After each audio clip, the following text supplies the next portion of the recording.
예, 여러분 안녕하세요. 오늘은 11월 15일이고요. 사도행전 25장 13절에서 27절까지 총독 베스도가 아그리파 왕에게 사도 바울에 대한 재판을 좀 해달라고 부탁하는 부분을 읽고 나누겠습니다. 수일 후에 아그리파 왕과 버니게가 베스도에게 문안하러 가이사랴에 왔다. 이렇게 있죠. 예. 베스도는 신임 총독이고요. 그가 있는 곳은 해안 도시 가이사랴이고요. 그리고 이 아그리파 왕은 이제 신약 성경에 나오는 마지막 헤롯 왕과의 왕이고, 그래서 보통은 사도행전 12장에 나오는 그 아그리파와 구별하기 위해서 아그리파 2세라고 부르고요. 아, 버니게는 이제 그 여동생입니다. 부인이 아니고 여동생이고요.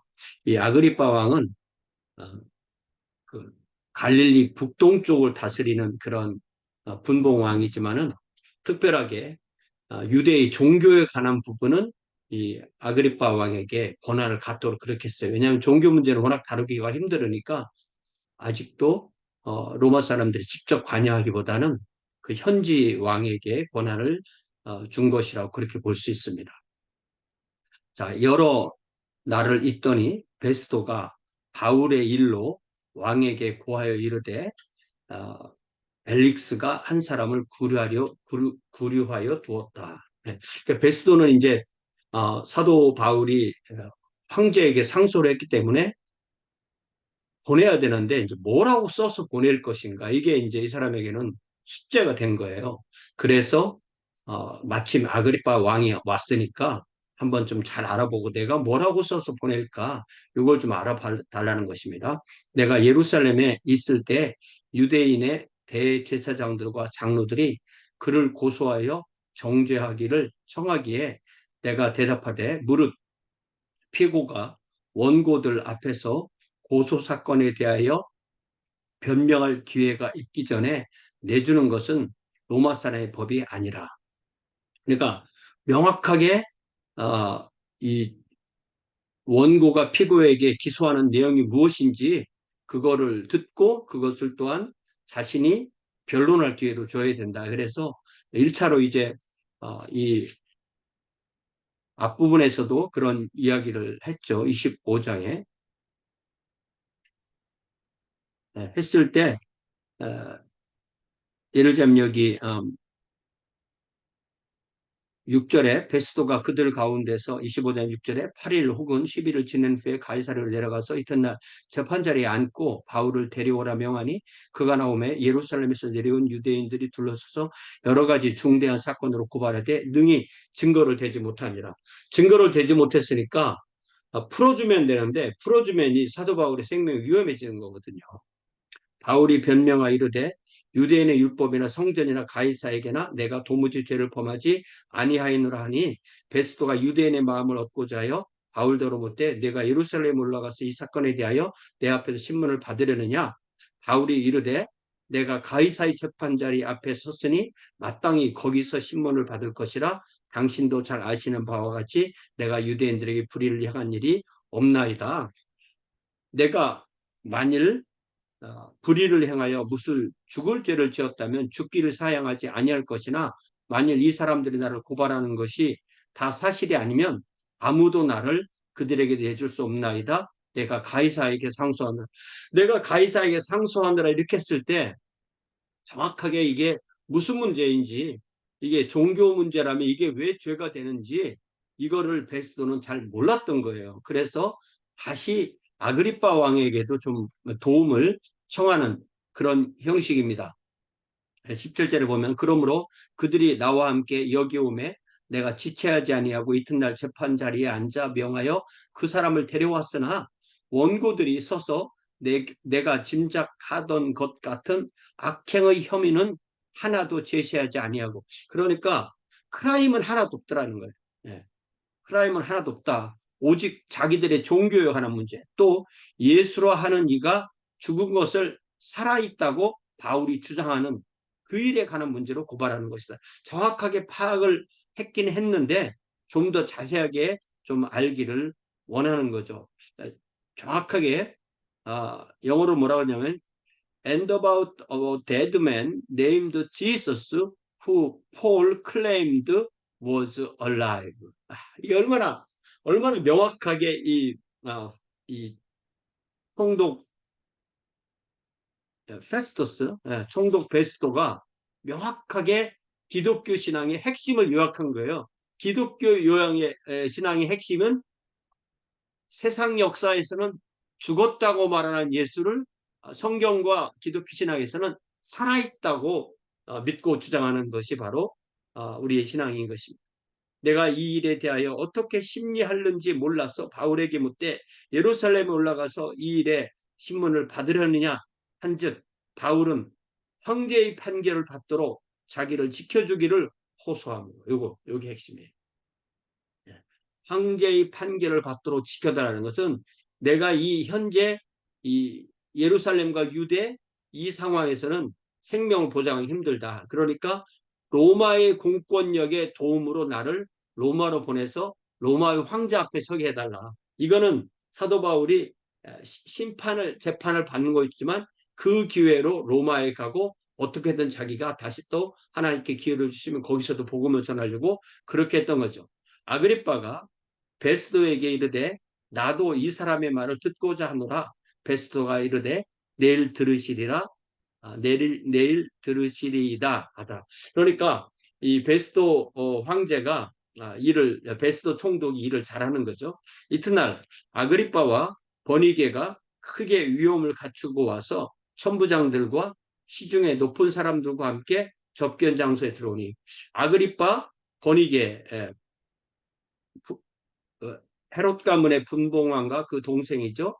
그리고 천부장들은 이 로마 군인들의 그 최고 지도자들입니다. 그 중에 하나가 지난번에 만났던 클라우디우스 루시오이죠. 또 시중에 높은 사람들, 총독이 바뀌면 천부장이 바뀔 수도 있습니다. 시중에 높은 사람들과 함께 접견 장소에 들어오고 베스도의 명으로 바울을 데려오니 베스도가 다시 또 이야기를 합니다. 베스도가 아그리빠 왕과 여기 같이 있는 여러분이요. 당신들이 보는 이 사람은 유대의 모든 무리가 크게 외치되 살려두지 못할 사람이라고 하여 예루살렘에서와 여기서도 내게 청원하였으나 죽여달라고 부탁한 거죠. 내가 살피건대 죽일 죄를 범한 일이 없더이다. 그러나 그가 황제에게 상소한 고로 보내기로 결정한 나이다. 이에 대하여 황제께 확실한 사실을 아뢰 것이 없으므로 이게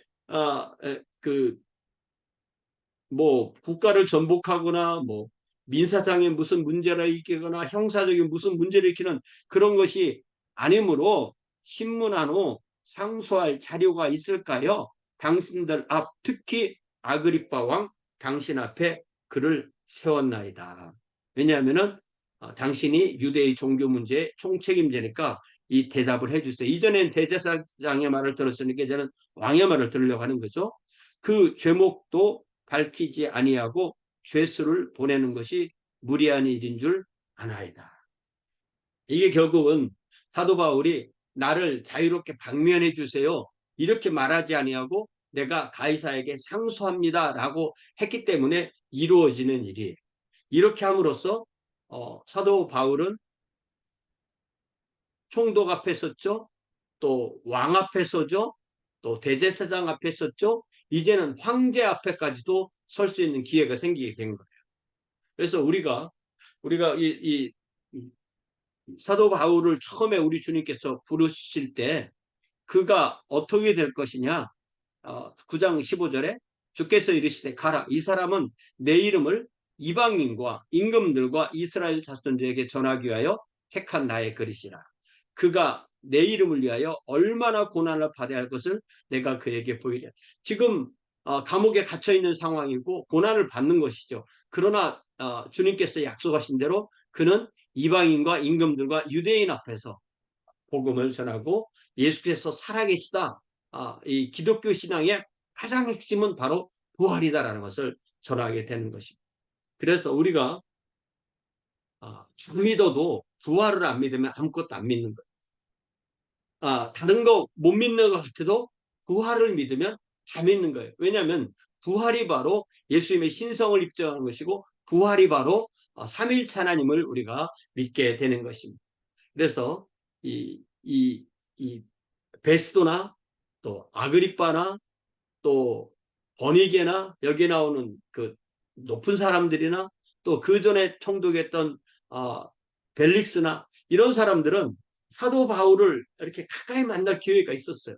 그런데 어, 그에게 복음을 들을 생각은 못하고 그를 죄인으로만 생각했기 때문에 오히려 복음을 놓치게 되는 그런 안타까운 상황이 된 것입니다.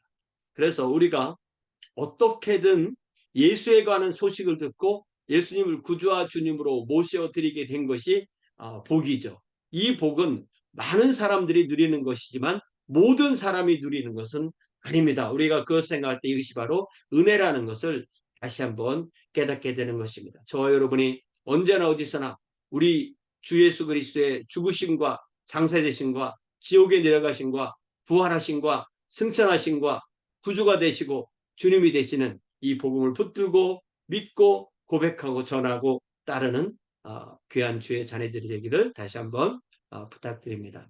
사랑의 아버지 하나님, 우리에게 사도 바울과 같이 이렇게 언제나 어디서나 예수를 전하는 예수께서 나를 위해서 죽으시고 장사되시고 부활하셔서 나의 구주와 주님이 되시는 그 부활의 주님이라는 사실을 고백하게 하시고 그리하여서 우리가 정말 부활하신 주님을 처음 만났던 마리아처럼 우리도 부활의 주님을 만나서 주님의 부활에 우리의 부활이 포함되어 있음을 속해 있음을 믿고 부활의 신앙으로 주님을 따르는 귀한 주의 자녀들로 복 내려 주옵소서. 예수님의 이름으로 기도하옵나이다. 아멘. 네, 고맙습니다. 돌아오는 주일은 추수감사할 주일입니다. 우리 함께 모여서 또 이 한 해에 복 주심을 감사하는 귀한 예배를 주님 앞에 드리겠습니다.